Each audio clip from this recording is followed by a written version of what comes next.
Sebelum kalian menonton, mari subscribe dulu karena itu gratis seumur hidup agar kalian dapat melihat video selanjutnya dari Cutna Official. Terima kasih. Jumpa lagi dengan Cutna Official. Hari ini Cutna mau ngolah makanan ataupun nasi yang sisa semalam ya. Ini ada nasi geprek semalam beli 3, jadi anak-anak cuma makan ayamnya aja. Jadi nasinya tinggal, daripada mubazir nggak dipakai, jadi Cutna olah mau jadi nasi goreng serba mudah aja ya. Ini nasinya, nasi ayam geprek semalam, tinggal nasinya aja, ayamnya nggak ada.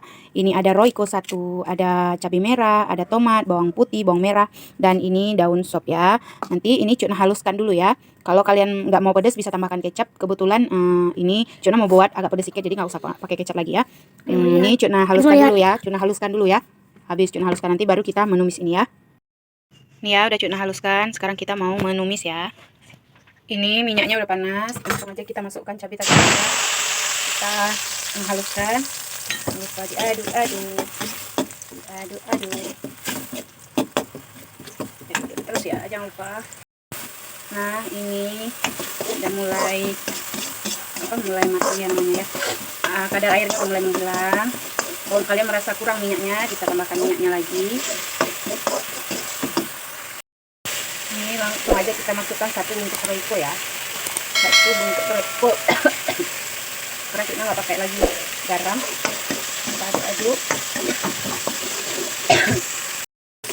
Ini kalau merasa udah, langsung aja kita masukkan si nasinya tadi ya. Kita masukkan nasinya, dulu kita aduk-aduk. Ini Cutna nggak bisa nampakkan aduk-aduknya ya, karena Cutna pegangnya pakai 1 tangan. Cutna aduk dulu ya sampai merata, nanti baru Cutna kasih nampak lagi ya. Nah gini udah Cutna aduk. Ini kalau kalian punya ayam yang udah digoreng disusul dalam ini enak, ataupun kalian ceplok telur ari dalam ini enak juga. Kebetulan Cutna nggak ada stok, jadi cuman gini aja. Jangan lupa kalian taburi daun sop tadi ya, biar dia wangi enak.